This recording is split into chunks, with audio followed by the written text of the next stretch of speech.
A paz do Senhor, irmãos.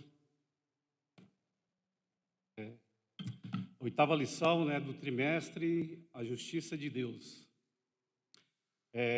A palavra, no Antigo Testamento, a palavra justiça, ela provém de dois termos hebraicos, que é tsedek, que significa retilíneo, retidão e reto, e mishpat, mishpat que significa justiça e juízo.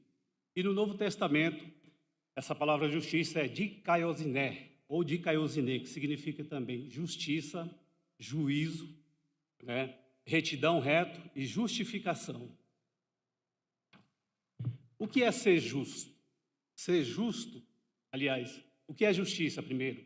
Justiça é dar ao outro aquilo que é de direito, ou seja, aquilo que merece, é estar em conformidade com o que é justo, com o que é correto. O que é então ser justo? Justo significa proceder ou julgar com retidão, tratar de forma correta, com integridade. A Bíblia relata, irmãos, lá em Gênesis, no capítulo 18, versículo 19 a 21, que Deus estava recebendo um grande clamor vindo da cidade de Gomorra, cidade de Sodoma e Gomorra, contra o pecado que estava ali crescendo muito. Isto nos dá a entender que alguns justos habitavam aquela cidade, por isso eles clamavam. E na realidade, essa cidade ela estava sendo o quê? Um exemplo da severidade e justiça de Deus contra o pecado e os que o praticam. Irmãos, Deus ele é perfeito, ele é reto e plenamente justo. E ele age perfeitamente em conformidade com a sua justiça. A justiça de Deus ela é reta e também ela é cheia de misericórdia. É por isso que ele condena e reprova a injustiça. Por quê? Porque esta causa destruição e morte. E quando a pessoa ela comete injustiça, os danos destrutivos do mal e da morte afeta principalmente ao transgressor, e aqueles que ele prejudica, e além disso compromete a sua relação com Deus, com o mundo e com seus semelhantes. E uma prova, irmão, uma prova dessa injustiça é a história bíblica que está lá na Bíblia, lá em Gênesis capítulo 4, versículo de 1 a 16. Se os irmãos forem ler, lá os irmãos vão ver o seguinte, que movido pela inveja e pela maldade, Caim mata seu próprio irmão. Esse pecado, ele destruiu a vida inocente tanto de Abel e trouxe também o que? Prejuízo, e afastou Caim de Deus e da sua família, trazendo o que? Prejuízo para a terra, maldição para a terra, para o seu emprego, e a sua vida foi consumida totalmente de quê? Pela rejeição, pela culpa e pelo medo. O que é que Deus fez? Deus o afastou, castigou ele pelo seu crime. Mas olha só o que Deus fez. Porém, Deus o tratou com misericórdia, colocando o sinal para preservar a sua vida.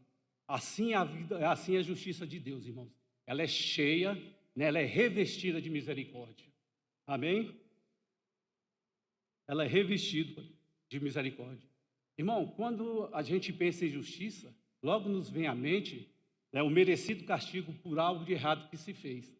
Mas, graças a Deus, que a justiça divina ela é diferente da nossa. Porque a nossa justiça, ela é falha, ela é parcial, ela é corrompível, ela é mesquinha, não é isso? E é mesquinha. E quando a gente, pensando nisso, quando a gente pensa no outro, a gente quer que a outra pessoa ela seja logo punida, pagar pelas consequências de seus erros. Mas quando somos nós a parte culpada, nós buscamos logo os recursos para nos auto-inocentar. Mas graças a Deus que a justiça de Deus ela é reta, ela é real e ela é infalível. Ou seja, a justiça de Deus ela é cheia de misericórdia e ela não oprime ninguém em seu juízo. Isso está lá em Jó 37, 23. Amém? A justiça caminha de mãos dadas com a sua misericórdia. A compaixão de Deus, ela é a disposição graciosa em que Deus se manifestou em compadecer da condição humana, desde a sua criação, até o final dos tempos. E nesta oferta amorosa, que Deus faz? Ele considera o nosso estado miserável e oferece perdão total ao pecador arrependido quando este crê na sua vontade e aceita o seu favor. E para satisfazer a justiça, e essa justiça ela exige que o culpado seja punido, Deus se entregou a si mesmo, né? Deus se entregou, né, assumindo a culpa, né? E pelo seu amor e bondade, Jesus assumiu o nosso lugar, né? Sofrendo a punição pelas nossas injustiças e pelos nossos pecados. E através da fé, nós fomos o quê? Nós fomos substituídos graciosamente por Jesus. Irmão, Jesus cumpriu toda a justiça. Ele foi justo, foi misericordioso em toda a sua vida e em todo o seu ministério aqui na terra. Em todo o seu ministério aqui na terra. Através dele, né, Deus revelou a sua vontade para os seres humanos. Deus revelou a sua vontade para os seres humanos. A sua vida dividiu a história, né, dividiu a história da humanidade. Dividiu a história da humanidade, sendo ele o maior exemplo, né, e a perfeita justiça com que os homens almejavam. Graças a ele, né, todos que buscam a justiça de Deus, né, podem conhecer ela através da Bíblia ou através da vida de Jesus Cristo. E para resolver o problema do pecado, que precisa ser punido, está lá em Romanos 6, 23, Jesus se entregou para cumprir a exigência da sua perfeição, né? E essa injustiça, aliás, para cumprir a injustiça da sua perfeição.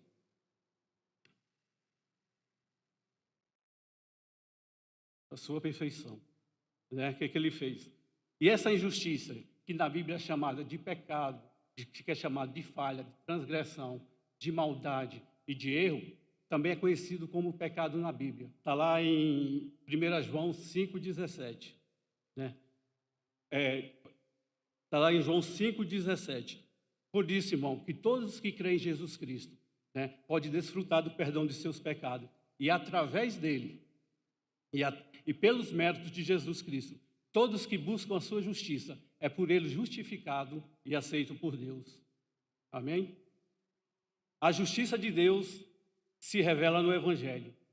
O verdadeiro Evangelho proclama que somos justos.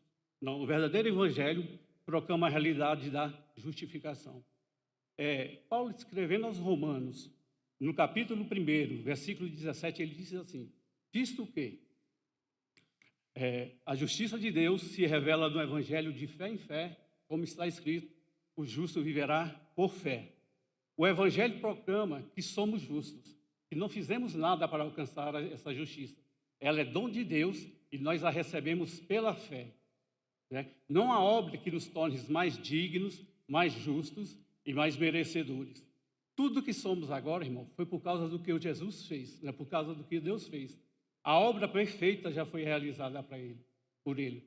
O Evangelho também proclama que aquele que recebeu a abundância da graça e o dom da vida, reina em vida em Cristo Jesus. Olha o que está escrito aqui, irmãos, em Romanos 5,17.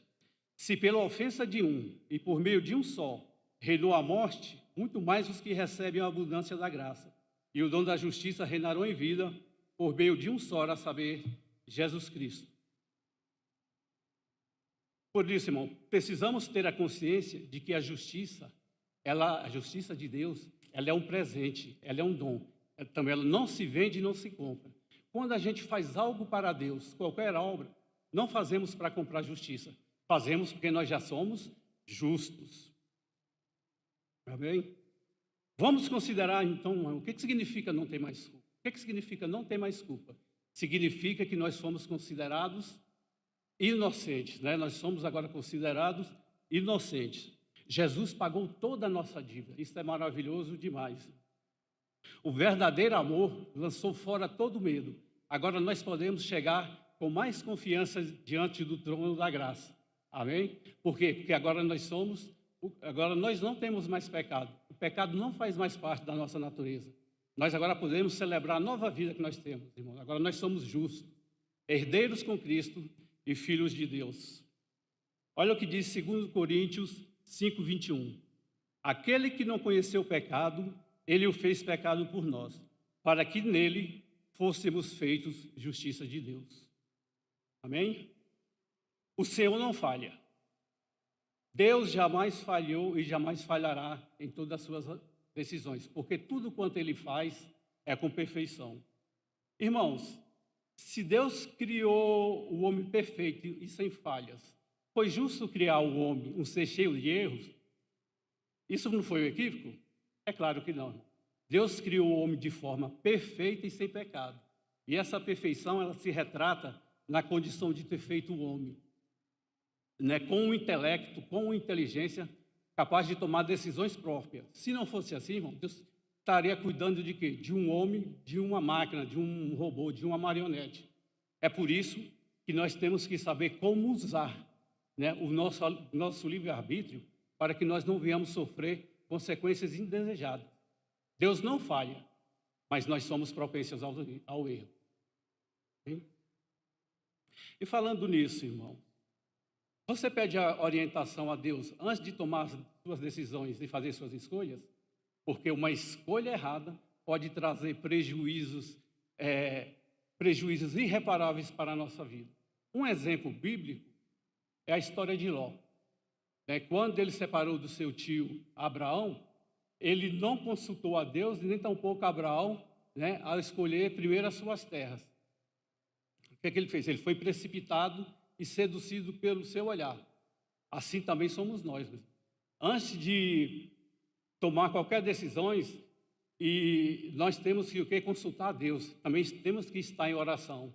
Amém? Porque Deus conhece todas as coisas. Ele sabe o que é melhor para nós.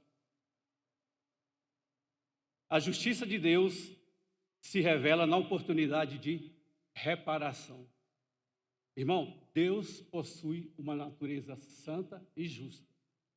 Todas as vezes, irmãos, olha só, todas as vezes que a santidade de Deus é ferida, a justiça de Deus, imediatamente, ela reclama por reparação, por restauração. E logo em seguida também, irmão, e neste momento também entram mais dois atributos de Deus, que é a misericórdia e a longanimidade. Ou seja, você já viu, irmão, toda vez que um dos atributos de Deus ele é ferido, ele é manchado, ou tem algum problema, os outros atributos, né, vão vir para ajudá-lo também. Ou seja, os irmãos podem perceber que os atributos de Deus eles são harmônicos entre si, eles estão sempre se harmonizando. Né? E olha só, eu falei, entre a ação a misericórdia de Deus. O que é a misericórdia de Deus? É a compaixão, a complacência de Deus, né, pelas nossas vidas. Por quê? Porque Ele não quer que nenhum de nós se perca. Ou seja, Ele quer que nós venhamos o quê? A fazer uma introspecção, né, fazer uma análise de onde nós caímos. Né? E a outra questão, e a segunda questão, que Deus quer que nós venhamos a confessar os nossos pecados. Ou seja, que nós venhamos o quê? Não é confessar, é o quê, irmão? É dar nome, é ver onde nós caímos. Nós temos que dar, como o pastor falou aqui numa pregação outrora, nós temos que dar nome aos nossos pecados, entendeu? Confessar quais são eles e deixar. Não adianta só confessar se nós não deixarmos, porque se nós não deixarmos, nós vamos ter que prestar conta, né? Ou seja, aí o tempo de Deus está o quê? Já está se acabando. O que é esse tempo? É a longanimidade. O que é a longanimidade, irmão? É como se fosse um elástico. Então, pega um pedaço de elástico, né, e vai esticando ele, vai esticando. Daqui a pouco, ele perde a elasticidade. Se você forçar, ele quebra. Assim é Deus. Né? Ele dá um tempo, aí quando ele vê que nós não vamos arrepender, nós teríamos que ser sábios e arrepender, porque se nós não arrepender, ele vai aplicar a justiça dele, né, irmão? A justiça reparativa, às vezes punitiva. Amém? A justiça e o juízo de Deus são base do seu trono. Olha só o que o Salmos 89:14 diz. Justiça e juízo são a base do teu trono. Misericórdia e verdade irão adiante do teu rosto. Irmãos, tem estudiosos que dizem que esses 4 substantivos aqui, justiça, juízo, misericórdia e verdade, são as 4 pernas do trono onde Deus está sentado. Isso é só o quê, mano? Só para ilustrar, isso não está na Bíblia, né? E eles vão estudando, eles imaginam. Então, vamos supor que a cadeira do pastor ali seja o trono onde Deus está sentado. Aí eles afirmam o seguinte: que a primeira perna é a justiça, a segunda é o juízo, a terceira é a misericórdia e a quarta é a verdade. É só para ilustrar, tá, irmãos?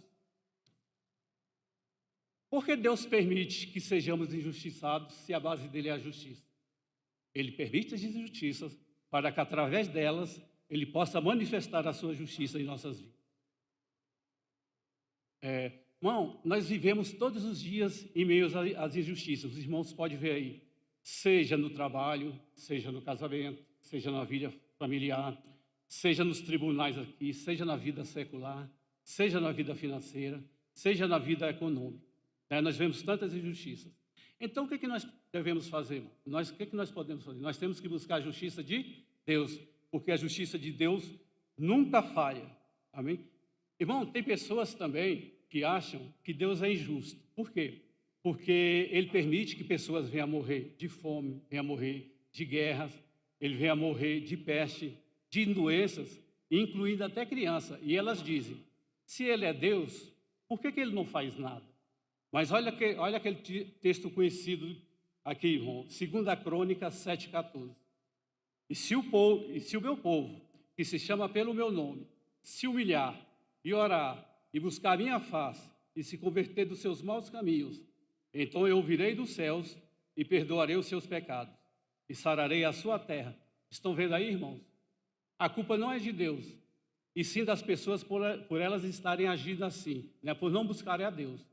E buscar a Deus, ela não se resume numa simples oração. Para que a justiça de Deus chegue até uma pessoa, é necessário que haja entrega total. É lógico, irmão, é claro, que existem pessoas que não buscam a Deus, irmãos conhecem muito bem aí, e vivem bem. Aparentemente, elas vivem bem, por enquanto. Sabe por quê, irmãos? Porque bênçãos sem a justiça de Deus têm prazo de validade.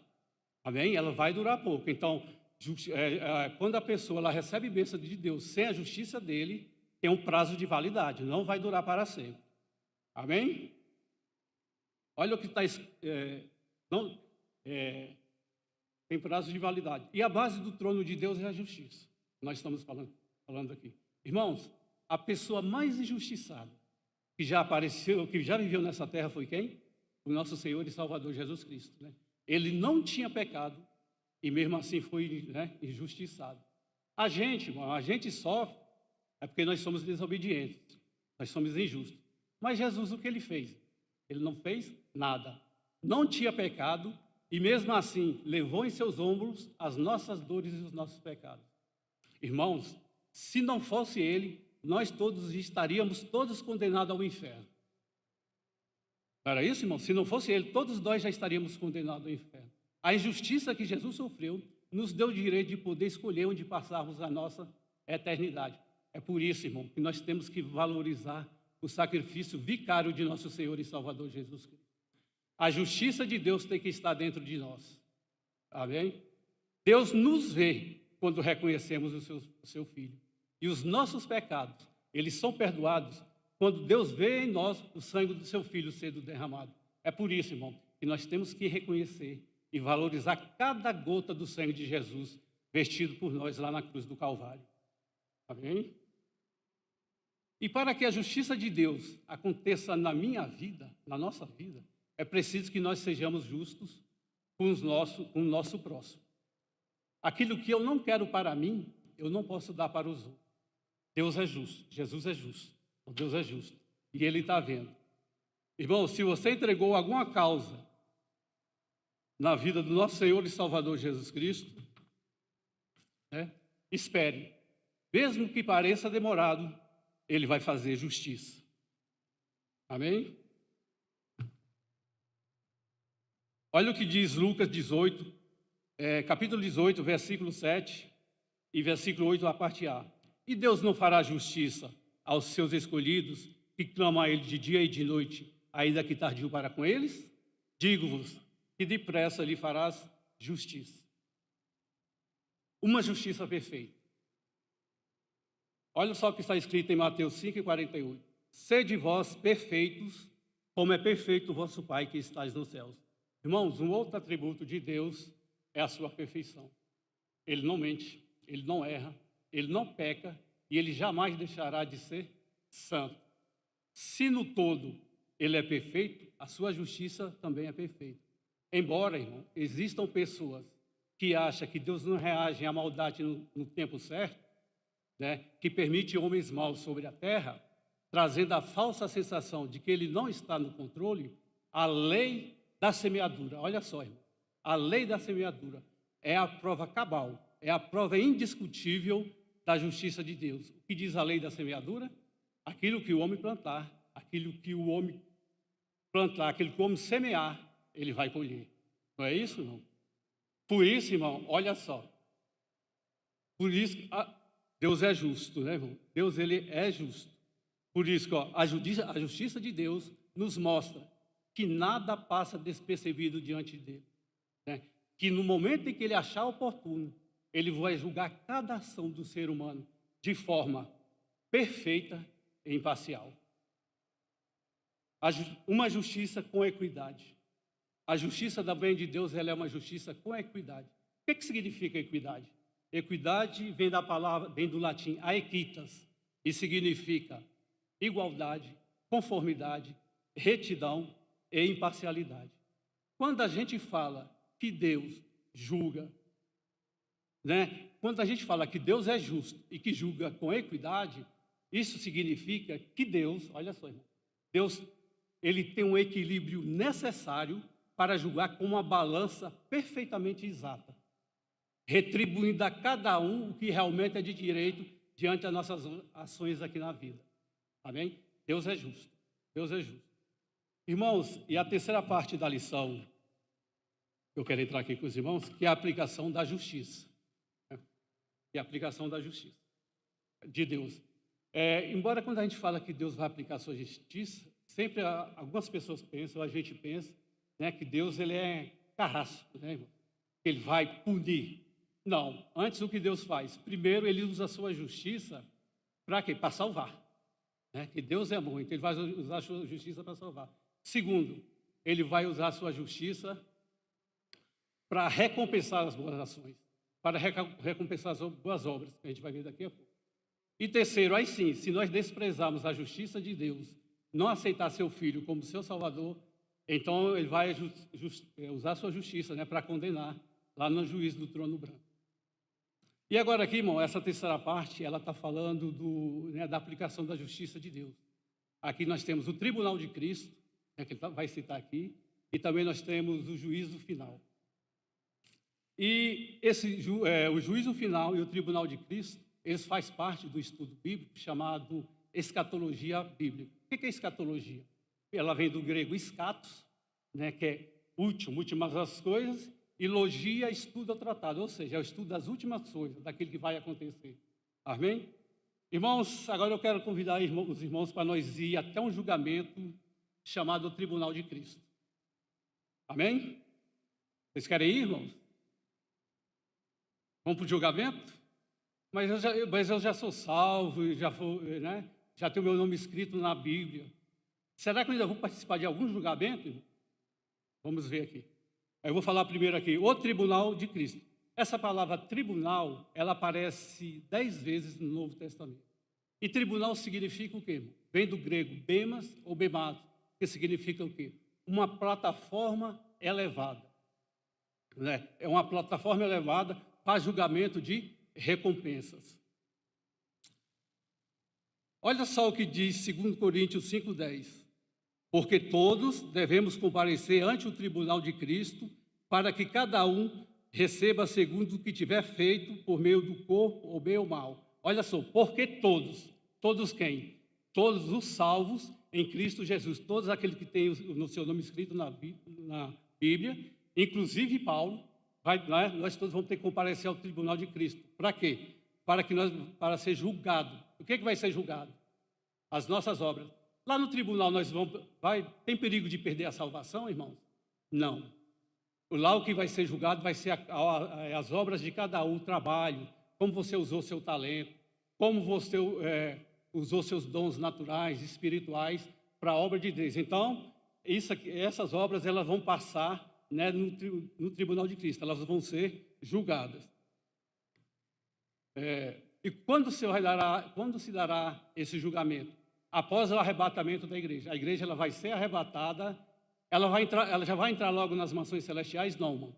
Antes dela participar das bodas do Cordeiro, a igreja ela vai passar por um tribunal chamado Tribunal de Cristo, ou seja, então esse Tribunal de Cristo ele vai ser após o arrebatamento da igreja e antes das bodas do Cordeiro. Amém? Quem será o juiz? O próprio nome já está dizendo, né, irmão? Tribunal de Cristo. Então vai ser juiz. O justo vai ser Jesus Cristo, o justo juiz. Amém? Ele que vai ser o justo juiz. Irmão, vamos imaginar um tribunal de Cristo. Eu quero agora que os irmãos imaginem. Né? Vai ser uma plataforma nos ares. Vamos supor que eu vou transformar aqui a igreja no tribunal de Cristo. Aqui na onde eu estou vai estar Jesus. Aqui na frente vai estar o fogo da presença de Cristo, né? O fogo do Espírito Santo. E logo atrás vai estar quem? Vai estar nós, irmãos. Então nós vamos vir com as nossas obras. Ou seja, as obras elas não salvam, como os irmãos já sabem. A nossa salvação é pela fé. Mas as obras, elas vão nos acompanhar até o tribunal de Cristo, as boas obras, né? E as obras mais ruins vão acompanhar os ímpios no juízo final. Tá bem, irmãos? Então, inclusive, esse culto nesta manhã, o motivo, a razão, né, a motivação que trouxe os irmãos também vai estar no tribunal de Cristo. Amém, irmãos? Eu também, a escola dominical desta manhã também vai estar no tribunal de Cristo. Olha só o que Paulo diz em 1 Coríntios 3, de 11 a 15. Porque ninguém pode pôr outro fundamento além do que já está posto, o qual é Jesus Cristo. E se alguém sobre este fundamento formar um edifício de ouro, de prata, de pedras preciosas, de madeira, de feno, de palha, a obra de cada um se manifestará. Na verdade, o dia a declarará. Porque pelo fogo será descoberta, e o fogo provará qual seja a obra de cada um. Se a obra que alguém edificou nessa parte permanecer, esse receberá galardão. Se a obra de alguém se queimar, sofrerá detrimento, mas o tal será salvo, todavia, como pelo fogo. Irmão, todas as nossas obras que nós fizermos aqui, todo o trabalho que nós fizermos, Senhor, a maneira que nós fomos vai ser utilizada. Lá no tribunal de Cristo, ela vai ser representada por 6 elementos. Primeiro, a obra que nós fazemos aqui para Deus, ou ela vai ser ouro, ou prata, ou as duas, ou pedras preciosas, elas vão se tornar pedras preciosas, ou vai ser madeira, feno ou palha. Então, todas essas obras, entendeu? Elas vão se transformar nesses 6 elementos. Tudo que nós fazemos aqui para Deus, elas lá no tribunal de Cristo, elas vão ser representadas por esses 6 elementos. Amém? Então, por exemplo, qual foi o motivo de você ter vindo aqui hoje? Qual a razão de você ter vindo aqui hoje? Então, ela vai ser incendiada no fogo do Espírito Santo que vai estar queimando aqui. Deus vai julgar para ver que tipo de obra que nós estamos fazendo para Ele. Então, qual a maneira, qual o motivo, qual a razão, de que maneira nós estamos fazendo essas obras. Amém? E a primeira obra que pode ser lá no tribunal de Cristo é ouro. O que significa uma obra em ouro que nós fazemos para Deus? Significa ouro. Significa, irmão, aquela obra que é feita, né, para a glória de Deus. É tudo aquilo que nós fazemos para glorificar o nome de Deus. A sua vida está glorificando o nome de Deus? As nossas vestes, o nosso andar, o nosso falar, tudo isso está glorificando o nome de Deus? Essas obras, irmão, elas foram exclusivamente para a glória de Deus. E não foram feitas para o aplauso, né, para a honra humana, para reconhecimento. Foi feito para glorificar o nome de Deus. Olha o que diz 1 Coríntios 10, 31. Todo mundo conhece. Todo mundo já conhece isso aqui, já ouviu falar. Olha assim. Portanto, quer comais, quer bebais, quer façais qualquer coisa, façais tudo para a glória de Deus. A sua vida está sendo para a glória de Deus, irmão? Tudo as suas obras estão sendo feitas para a glória de Deus? Porque naquele grande dia lá, essas obras, todas as nossas obras que nós estamos fazendo, vai passar pelo crivo do fogo do Espírito Santo. Então, o fogo do Senhor vai estar queimando aqui na frente e elas vão ser provadas. O segundo material que pode ser representado nas nossas obras é prata. E a prata, no Antigo Testamento, ela fala de redenção, né? Redenção do primogênito, que está lá em Êxodo 30, 11, 16, ou então resgate de um escravo, está lá em Levítico 15, 5. E já no Novo Testamento, a prata fala de redenção. Está o quê? Está relacionada à obra redentora de Cristo no Calvário. Lembra, irmão? Cristo, ele nos resgatou. Olha só o que está escrito em 1 Pedro 1, 18 a 19. Sabendo que não foi com coisas corruptíveis, como prata ou ouro, que fostes resgatado da vossa vã maneira de viver, que por tradição recebeste de vossos pais, mas com o precioso sangue de Cristo, como um cordeiro imaculado e incontaminado. 1 Coríntios 6:20. Fostes comprados por bom preço, glorificai, pois, a Deus no vosso corpo e no vosso espírito, os quais pertencem a Deus. Está vendo, irmão? As obras que aparecerão em prata são obras que foram realizadas exclusivamente pela fé em Cristo Jesus, né? Não foram feitas movidas por convicção ou inteligência humana, mas são obras feitas em nome de Jesus, né, mãe? Hoje em dia nós vemos aquelas pessoas que dizem assim: nossa, eu declaro, né? Eu declaro, eu exijo, né? Exige em nome de quem? Né? Eu sou cabeça, não cauda. Eu exijo porque meu pai, né, é rico, meu pai é o dono do ouro e da prata, eu exijo. Não é assim. Jesus Cristo, ele tem que aparecer. Igual João Batista disse, né? É necessário que ele cresça e que eu diminua. Olha só o que diz Marcos 16, 17 e 18. E estes sinais seguirão aos que creram em meu nome, é em nome de Cristo que nós temos que realizar a obra dele. Expulsarão demônios, falarão novas línguas, pegarão nas serpentes, e se beberem alguma coisa mortífera, não lhe farão dano algum. E imporão as mãos sobre os enfermos e os curarão. Irmãos, obras feitas em nome de Jesus Cristo têm galardão no céu. Você quer ganhar galardão no céu? Você quer ser prata lá no tribunal de Cristo? Realiza suas obras em nome de Jesus Cristo. Amém? O terceiro elemento que pode ser representado nas nossas obras é pedras preciosas. No Antigo Testamento, as noivas elas recebiam o quê? Joias. Bom, tem alguns autores, quando a gente está estudando aqui sobre as pedras preciosas, que eles elencam, né, eles fazem um número de que seriam essas pedras, diamante, rubis, mas assim não tem muita importância. Mas as pedras preciosas, as obras feitas em pedras preciosas, elas vão representar quem? O Espírito Santo. Amém? Essas obras que aparecerão em pedras preciosas são as obras realizadas através do Espírito Santo, no poder do Espírito Santo, na unção do Espírito Santo, na dependência do Espírito Santo. Olha só o que Tito diz em capítulo 3, versículo 5. Não pelas obras da justiça que houvéssemos feito, mas segundo a sua misericórdia, nos salvou pela lavagem da regeneração e da renovação do Espírito Santo. Obras realizadas pelo poder do Espírito Santo. Não foram inteligência humana. Não foram habilidade humana. Mas o Espírito Santo inspirando, impulsionando, né? Nós dependendo do Espírito Santo. Se nós realizarmos as obras, né, buscando a unção do Espírito Santo, nós vamos ter galardão lá no céu. Amém, irmão? Vamos receber. Bom, e aqui é interessante, quando eu estava estudando aqui sobre o Tribunal de Cristo, aí a maioria dos autores aqui, eles vão dizer o seguinte, que essas obras que nós realizamos, que no final, quando ela for queimada aqui, resultar em ouro, prata e pedras preciosas, elas vão se transformar em pedras que vão ser agregadas, colocadas nas coroas, que eu vou estar falando dela daqui a pouco, que os salvos também vão ganhar coroas. Amém? Então, se essas obras permanecerem, né, se permanecerem, vão ser as obras feitas em ouro, em prata e pedras preciosas. Nós vamos receber galardão. E aqui, irmão, há uma polêmica na teologia, né, para o pessoal que está estudando, porque vão ter muitos crentes salvos que vão receber galardão e vão ter muitos crentes salvos que não vão receber galardão. Vão ser salvos, mas não vão receber galardão. E isso aqui é uma polêmica aqui de quando eu estava estudando desses estudiosos aqui de escatologia. Aí, amém? Agora vamos aqui aos materiais que não vão resistir ao fogo. Vão passar pelo crivo do fogo aqui. Lembre-se, irmão, nós estamos no tribunal de Cristo. As obras vão estar sendo aqui queimadas, entendeu?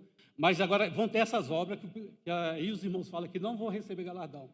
São as obras realizadas que vão se tipificar madeira. Madeira, ela representa a natureza humana. São obras que aparecerão feitas por si mesma, pela vaidade humana, entendeu? Aqui, ó, são pessoas que trabalham, por exemplo, na igreja, que desenvolvem a atividade da igreja. São pregadores que até ganham renome. São cantores que até crescem, mas fazem isso para ter sua própria glória, né? Buscar sua fama, buscar seu reconhecimento aqui. Então essa obra, que, se as nossas obras forem de madeira, elas não vão resistir. Elas vão ser queimadas e no final não vai aparecer galardão para nós. Amém? A segunda obra que pode ficar o nosso galardão e o recebimento de galardão ou não, são as obras chamadas em feno. O que é feno? Seriam essas obras em feno. Feno é capim, é erva seca. São obras aparentes, mas sem consistência, sem vida. São como ervas secas, está lá em Isaías 15:6. O capim é perecível e representa as obras do crente que trabalha somente buscando a glória e a fama para si. Infelizmente, nos dias atuais, há muitos pregadores e cantores que só realizam a obra de Deus pelo dinheiro, ou se o evento tiver destaque na mídia. Estes já receberam o seu galardão aqui mesmo. Confira Mateus 6, 2, 5 e 16. Amém? E a última obra e o último material que pode representar nossas obras lá no céu são as obras em palha. O que significa essas obras em palha? A madeira tem certa consistência, mas a palha ela é muito fraca. Não resiste à força do fogo. O vento a leva com facilidade. Está lá em Salmos 1:4, Jó 21:16 e Oséias 13:3. A obra feita em palha ela é instável. Não pode se misturar com o trigo. Jeremias 23:28. Palha representa a obra sem firmeza, ou seja, feita por crentes que são inconstantes. Muitas vezes vivem mudando de igreja, de costumes, de crenças. São levados como a palha por todo o vento de doutrina. Está lá em Efésios 4:14. O que seriam essas obras em palha? Aqui, quando eu pesquisei vários autores, ele dá o mesmo exemplo. Seriam crentes, né, irmão, que estão na igreja. Por exemplo, tem pessoas que falam assim, eu vou mudar de igreja porque lá tem culto todo dia, irmão, e é 1 hora. Lá perto de casa agora eu vou mudar para a igreja lá perto de casa porque lá tem culto só 2 vezes na semana, quinta e no domingo. E olha só, só é 30 minutos. Eu vou mudar para lá, porque lá sai doutrina e culto de celebração. Passa 1 mês, 2 depois, você encontra o irmão e fala, irmão, como é que está lá na sua igreja? Aí ele vai falar o seguinte, não, irmão, eu mudei. Por quê, irmão? Porque a doutrina ela é muito pesada, irmão. Agora eu estou na outra igreja ali, porque lá uma oração é forte. Lá a oração funciona mesmo, entendeu? Lá eu conheço um irmão que tem só 6 meses que está lá na igreja, e ele já tem carro, casa, né? Tem a casa dele de 2 pavimentos, e eu estou há 20 anos, irmão, e não saí do mesmo lugar. Está vendo, irmão? São crentes inconstantes, ele não se estabelece. Amém? Tudo bem, irmãos? E agora, irmãos, esses são 6 materiais que vão representar, né, as nossas obras. Então, as nossas obras, elas são representadas por esses 6 materiais. Ou a nossa obra vai ser ouro, prata ou pedras preciosas. Aí nós vamos, quando ela estiver queimando pelo crivo aqui do fogo, elas vão representar, né, nós vamos ser recompensados. Agora, se as nossas obras, na hora que forem queimadas, forem madeira, feno e palha, nós não vamos receber galardão. Amém? E aí, irmão, quando eu estava estudando, só para completar aqui, aí veio essa curiosidade. Mas será que vai ter crente lá, vai ficar constrangido, vai ficar envergonhado? Aí eu fiquei pensando nisso. Aí estudando, aí pensando, aí falei, não, mas no céu nós vamos estar com Cristo, né? Nós vamos estar com Cristo. Lá não vai ter esse sentimento de culpa, de não ter feito muito por Deus, né? De estar envergonhado. Porque lá eu acho que vai se cumprir na íntegra aquele versículo que diz, né, irmão? Para a gente se alegrar com aqueles que se alegram. Não é isso? Ou seja, se a pessoa vai receber muito lá no céu, porque lá nós vamos estar de frente do justo juiz. Ele é justo, ele é imparcial, ele é leal, ele julga com integridade e imparcialidade. Amém? E agora aqui, irmão, eu quero entrar aqui nos galardões, que a Bíblia fala que nós vamos receber 5 coroas. Também aqui tem uma questão aqui, quando a gente fala de galardões, né, porque tem alguns autores que vai dizer assim, não, irmão, a gente não sabe o tamanho dos galardões. Já tem outros que vão dizer assim, irmão, não, irmãos, o nosso galardão nós já temos é Cristo. Não, eu não tenho dúvida. E Cristo é o nosso maior galardão que nós temos. Não é isso? E Cristo é o nosso maior galardão, é o nosso maior presente, é a nossa maior recompensa. Tem outros autores que vai dizer assim, não, irmão, galardão seria a posição. Igual quando João escreve aquelas 7 cartas para a igreja, ali, né, no reino milenial, lá fala que nós vamos ser governadores. Aí eles falam que são essa posição. Os galardões serão uma posição que nós vamos ter lá no reino milenial. E a maioria, como eu também aqui acredito, eu acredito que não só esse, mas também esse que vai vir agora, que vai ser as coroas. Deus vai distribuir, a Bíblia fala de 5 coroas que nós iremos receber lá no tribunal de Cristo, irmão. E a primeira, né, são 5 coroas. Por que eu penso, nós vamos receber coroa? A Bíblia fala, né, o apóstolo Paulo fala, Pedro fala, Tiago fala, né? Por quê? Irmão, Jesus Cristo, ele é o quê? Ele é rei. Nós somos, né? Nós somos a noiva de Cristo. Ele é rei dos reis e senhor dos senhores. Nós estamos num reino. O reino de Deus tem príncipe e tem princesas. E príncipe e princesas tem o quê? Coroas, né? E a primeira coroa que a Bíblia fala que os salvos irão receber, irmãos, é a coroa da vida. Está lá em Apocalipse 2:10. Aqui falando sobre a igreja de Esmirna, olha só. Não tema das coisas que hás de padecer. Eis que o diabo lançará alguns de vós na prisão, para que sejais tentados. E tereis uma tribulação de 10 dias. Ser fiel até a morte, e dar-te-ei a coroa da vida. Essa coroa da vida também é chamada coroa dos mártires. Daqueles, irmãos, que perderam a cabeça, né? Daqueles que, mesmo diante das situações extremas, eles não negaram a fé.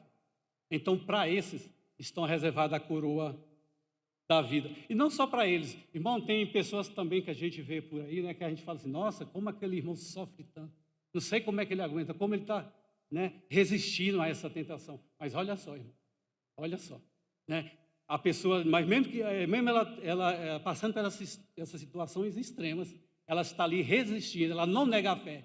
A essa pessoa está sendo preservada para ela a coroa da vida. Você quer ganhar a coroa da vida, irmão?